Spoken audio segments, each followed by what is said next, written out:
What's good in the web? This is your man Q, aka the Geek, back again, and word on the web is, well, at least according to Kotaku, is that developers were told that they shouldn't be expecting anything. No new nothing, no nada, no zip, no nothing. Nothing regarding the new Nintendo second installment of the Switch, at least before April 2025. And it's hard to believe it's already been 8 years since the Nintendo Switch dropped. No, matter of fact, I take that back.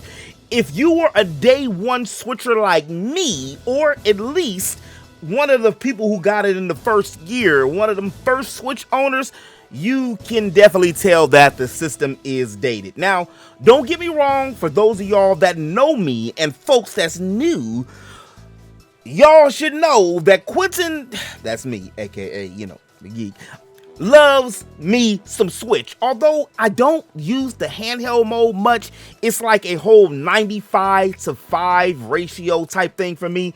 I love what the Switch did though. All of them ports, yes. I said I love the ports. I really did love all those ports. Again, the ports, not the prices.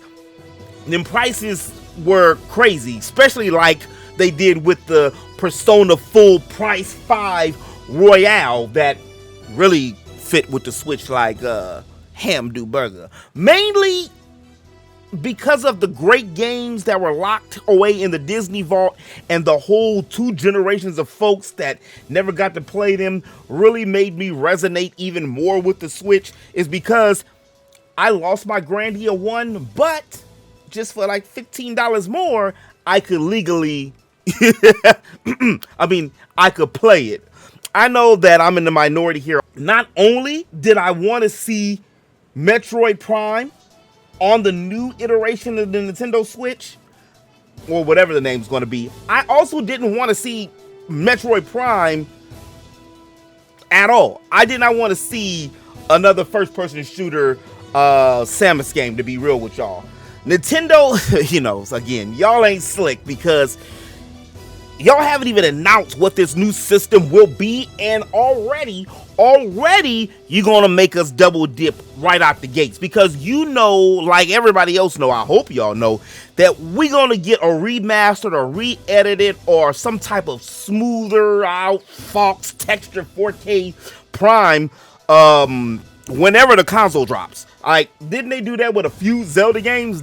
They did. So why are we gonna be surprised that they're gonna do that here? So we don't even know how much the games are gonna be. We paid $70 for the Tears of the Kingdom, so I'm expecting, this new system's gonna have some pricier games as well, which again is the reason why I was really hoping that they waited. But Nintendo is a business, and unlike Sony and Microsoft, games is all they business.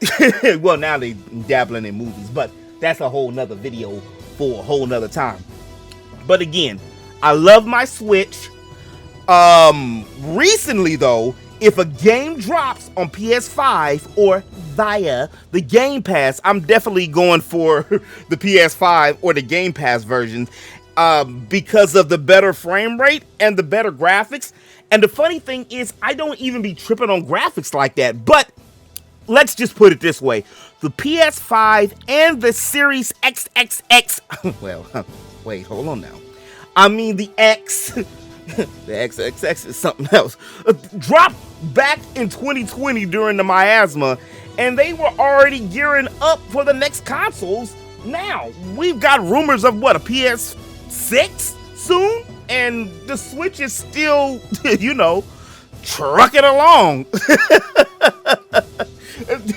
We know that the discless consoles are coming sooner than later. Xbox tried it, what, a generation and a half ago, so we might as well get prepared that what this Switch or Nintendo is probably going to be the last one that actually uses physical. So, yeah, we need to get ready for that.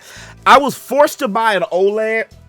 I don't know how many of y'all heard the story, but real quick, I was forced to get a new one because I was trying to hold on to my 2017 triple OG version, but Triangle Strategy blew the back out of my OG Switch, and I didn't even play the handheld version of the OLED that much, so I don't really notice the resolution. So it's, again, for me, like the same system, but hold on, because I mentioned it lightly before. Back to Prime. Personally, I wanted to see an open world Metroid game. I mean, damn it, didn't they do it with Zelda? And I get it. Metroid ain't as popular as Zelda, which is more of a knock on Nintendo than the actual Metroid games themselves. Look at how we bought Dread. And that's a Metroidvania 1987 type style of game. But personally, I mean, I always remember that infamous time where Miyamoto was overwatching Prime before Prime was Prime and told the devs to go ahead and scratch the idea, and voila. I don't really know what idea they had. I read this in like what, Nintendo Power or something, like this was in 2000, 2001, around that time. And that's how we got Prime. And also, you can't tell me that dude did not see, smell, and hear the writing on the wall and see just how popular that FPS was gonna be. I mean, Prime was inspired a lot by Halo. Well, you don't believe me?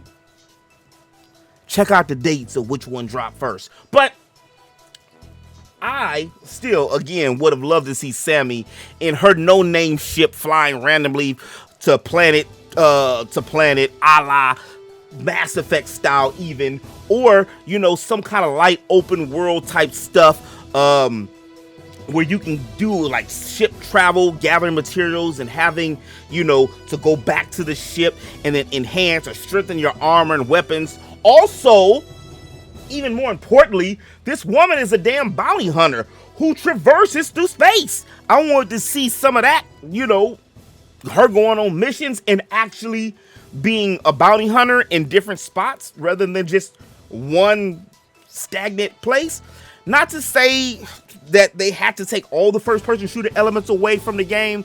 I mean, why can't there be, or have been, at least certain parts or elements of the game, like when you are running or escaping from somewhere, it pans out from the screen, and then we get this like Metroidvania type style. And then even certain, think about it, y'all, some types of boss battles could even be where you're forced to have to do the first person shooter, and they'll switch between different modes of the game. And when you're exploring these planets and stuff, we got a chance to see Sammy in all of her 3D dimensional glory. I mean, right? As far as the Switch 2, I mean, y'all, it has to be at least, at the minimum, the strength of a Steam Deck. I mean, at least, come on. The Steam Deck has already proved that folks, consumers, are willing and ready to pay $400 to $500 for a good quality H2O handheld system. And speaking of, I know they're not gonna do this, but to keep with the whole network of games, or rather, excuse me, the family of games, have a stay-at-home wife. My bad. Have a stay-at-home console that connects to the TV that does like a full 4K, a handheld version with, of course, reduced graphics. I mean, of course, it'd have to be reduced graphics. You know, that would even save them on money too. And then have a hybrid system that could do both. And I know you're sitting there like, oh, well, that wouldn't make sense. No, but when you think about it, it's not as crazy as it sounds, because many of y'all watching this video right now have like 1, 2, 3, 4. I know certain people who have like 5 Switches, an OLED, a mini, and an OG, and a couple of decal Animal Crossing Fire Emblem Pokemon Switches.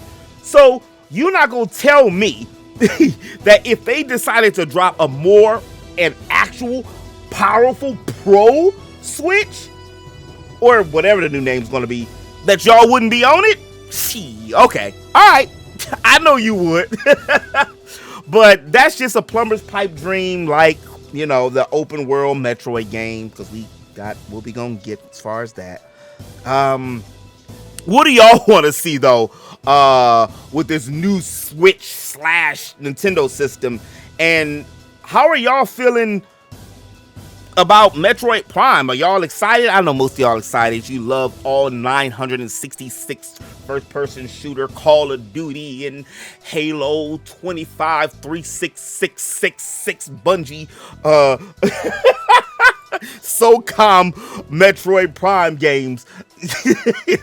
But are y'all excited? Let me know in the comment section below. And if you did make it this far in the video, go ahead and do me a favor and hit that like button. It's free 99. And if you want to stay up to date with not only Nintendo news, but all things RPGs and all things geek, make sure to hit that subscribe button. I make geekly content here on the channel all the time. And as always, Interweb, remember to eat, geek, sleep, repeat. I'll holler on the next one. Peace.